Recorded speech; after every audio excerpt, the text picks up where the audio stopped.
3:47 a.m. That's what the clock read when I finally opened cell 23.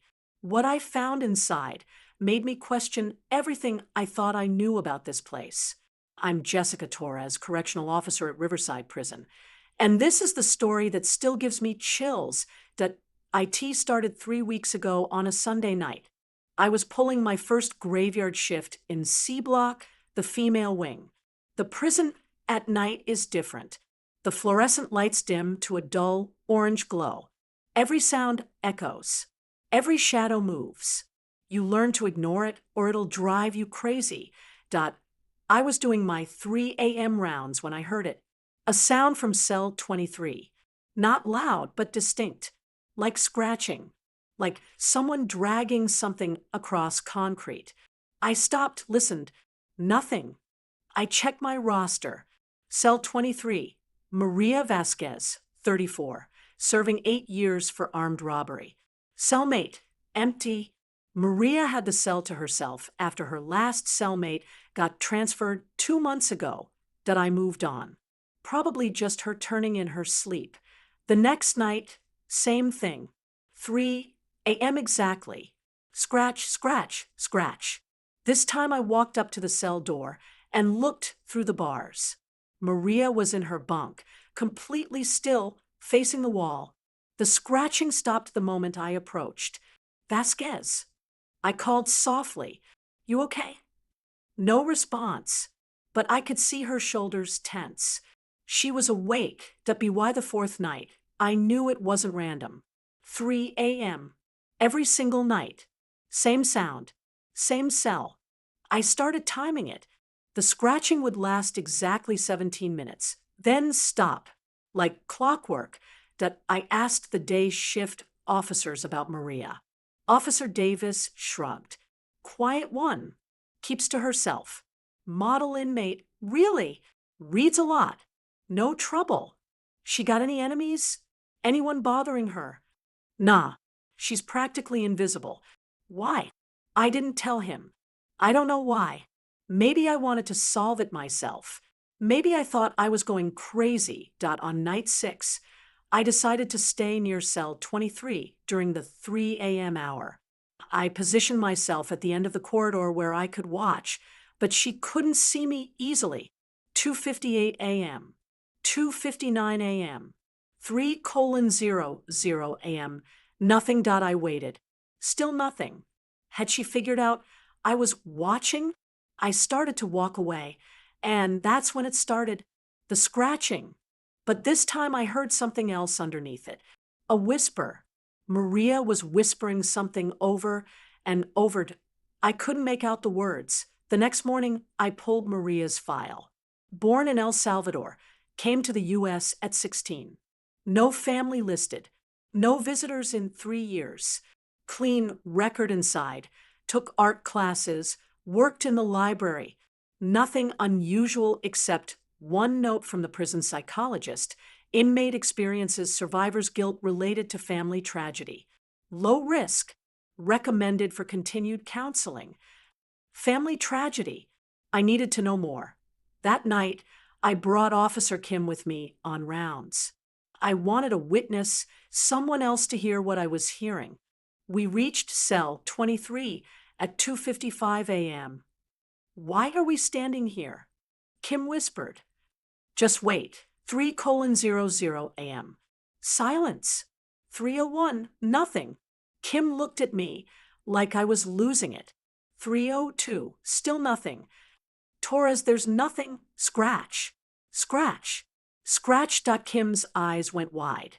We both stepped closer to the cell. Maria was sitting up in her bunk now, her back to us, hunched over something, her hands moving frantically. The whispering was louder now. Per name, per name, per name.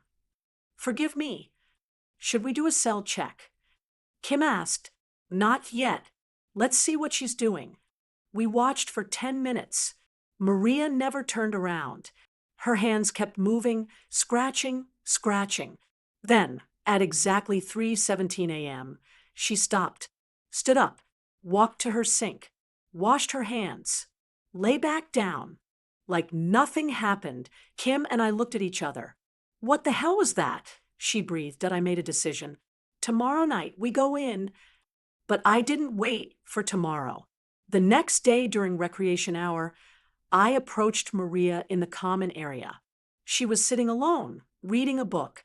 Same as always. Vasquez, can we talk? She looked up, and for the first time, I really looked into her eyes.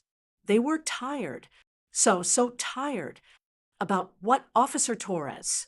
About what you're doing at 3 a.m. every night.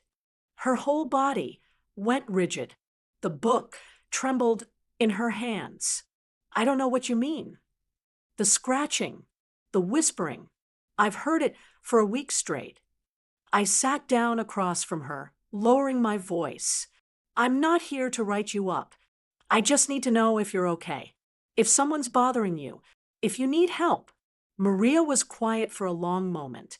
When she finally spoke, her voice was barely audible. You don't understand. So help me understand. She shook her head. I can't stop. I've tried, but I can't. Can't stop what? Her eyes filled with tears. Counting. That night, I went to cell 23 alone at 2:45 a.m. I stood outside and waited. When the scratching started, I opened the door. Maria didn't even turn around. She was kneeling on the floor next to her bunk, using a small rock to scratch marks into the concrete wall. Tiny lines, hundreds of them, maybe thousands, covering almost the entire wall behind her bunk where the cameras couldn't see. Maria. She stopped but didn't look at me. I know it's against the rules. You can write me up. I can't stop. I stepped closer. The scratching wasn't random. The lines were organized. Groups of 5 with a diagonal line through them, counting marks. What are you counting? Days. Her voice broke. I'm counting the days. Maria, you can look at a calendar.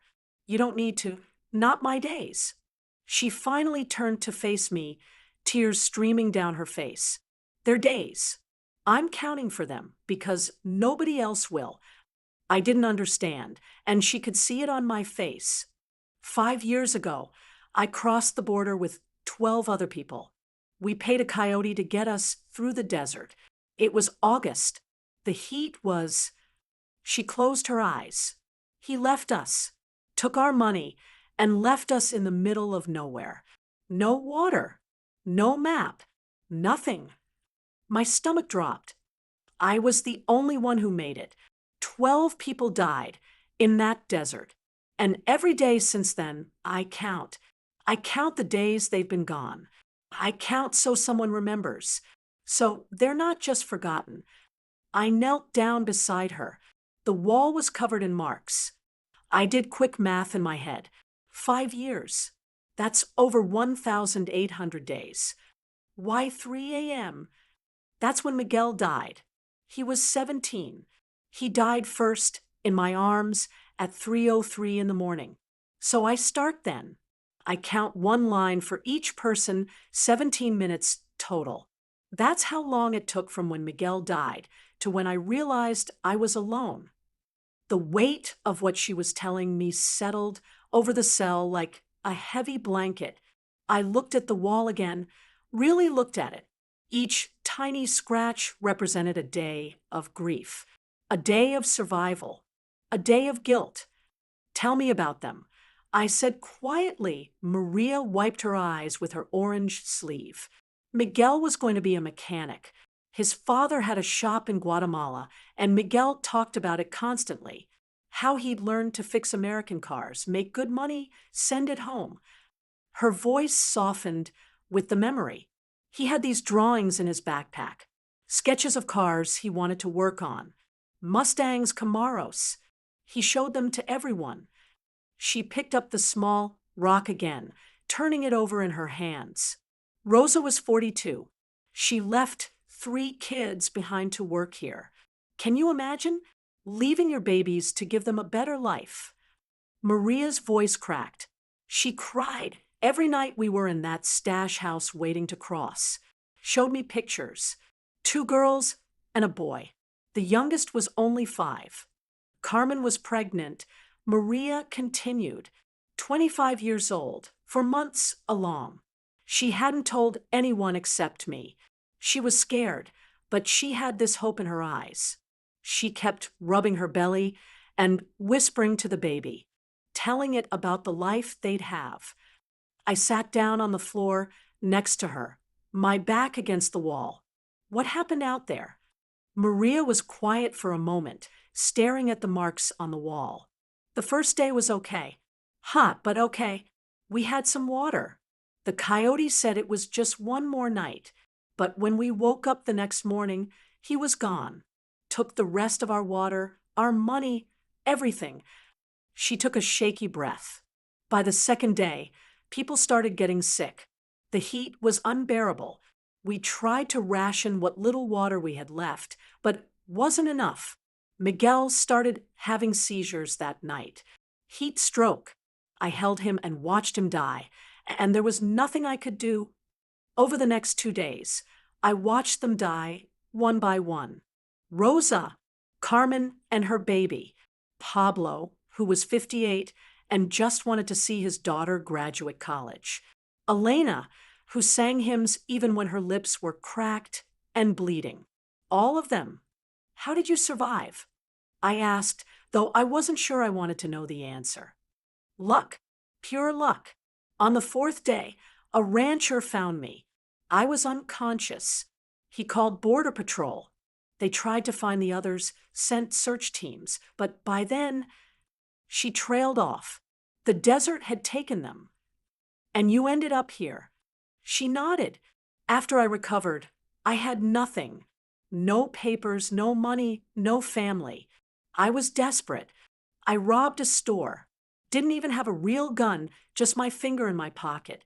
I think part of me wanted to get caught. Prison felt safer than the outside world. We sat in silence for a while. The prison was quiet except for the distant hum of ventilation and occasional snoring from other cells.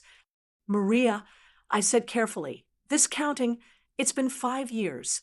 Don't you think they'd want you to live your life, to be free of this? I know. She wiped her eyes again. My therapist says the same thing. But knowing it here, she pointed to her head, and knowing it here, she pointed to her heart, are different things. Every night when I make these marks, I feel like I'm with them again, like I'm not alone. Does that sound crazy? No, I said honestly. It doesn't sound crazy at all. Can I show you something? She asked, and I nodded. She reached under her mattress and pulled out a notebook. Inside were drawings. Beautiful, detailed drawings. Faces. 12 faces.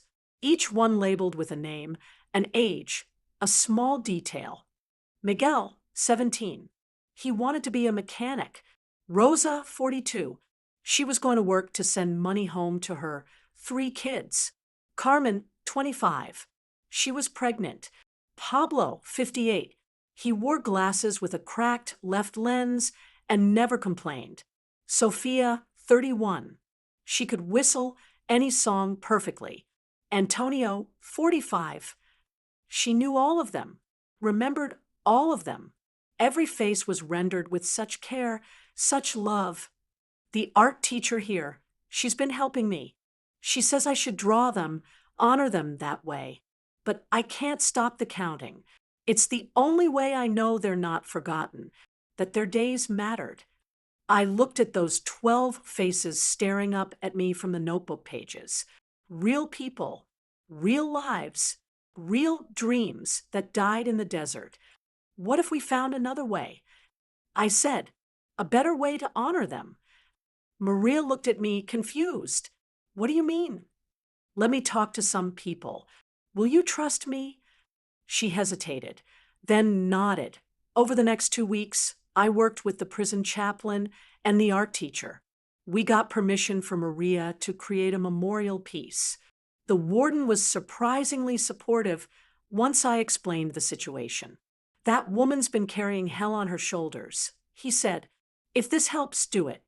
Maria painted 12 portraits on canvas, each one larger and more detailed than her notebook sketches, each one with the person's name, age, and a small prayer in Spanish underneath. She worked on them every day during art class and free time. I watched her transform as she painted. The exhaustion in her eyes lifted a little. Her shoulders didn't seem quite so heavy. The chaplain held a small ceremony in the prison chapel on a Thursday afternoon. About 20 inmates came, plus a handful of officers who'd heard about it. The 12 portraits were displayed on easels at the front. I was there when Maria stood in front of those portraits, 12 faces staring back at her. She cried. I cried. Even the chaplain got choked up. "You carried them," he said, his hand on her shoulder. "You carried them through the desert, through your arrest, through 5 years in this place. You never let them be forgotten. But now, Maria, now you can let them rest. You've honored them. You've remembered them. Now it's time to let yourself live." Maria touched each portrait, one by one, whispering something in Spanish I couldn't hear. When she was done, she turned to the small group gathered there. "Thank you," she said simply. "Thank you for helping me remember them properly."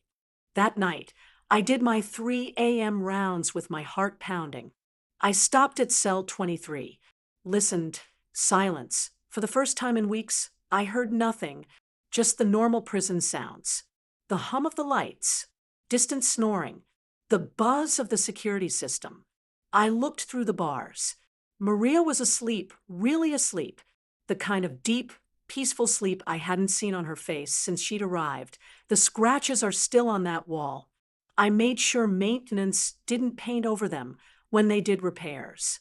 They're a reminder that every person in here has a story, that pain doesn't follow a schedule or make sense, that sometimes what looks like breaking the rules is just someone trying desperately not to break apart. Maria got released 4 months ago after serving her time. Before she left, she stopped by the officer station to say goodbye. She looked different, lighter somehow. The weight she'd been carrying was still there. That kind of pain never completely goes away, but she'd found a way to carry it differently. She gave me one of her drawings. It's a portrait of all 12 people standing together, smiling. At the bottom, she wrote, "Recordados," remembered. I keep it in my locker. On hard nights, when this job feels like too much, when I'm tired and frustrated and wondering why I do this, I look at it. And I remember that sometimes the most important part of this job isn't enforcing rules or maintaining order. It's recognizing pain. It's seeing the human being behind the inmate number. It's understanding that everyone's fighting battles we know nothing about. Maria sent me a letter last month. She's working at a community center now, teaching art to immigrant kids. She still thinks about them every day, she wrote, but she doesn't scratch marks anymore. Instead, she lights 12 candles every year on the anniversary, one for each of them. "They're at peace now," she wrote. "And maybe, Officer Torres, maybe I'm starting to find mine too. Thank you for seeing me, really seeing me, when I thought nobody would." I keep that letter with the drawing because it reminds me why I became a correctional officer in the first place.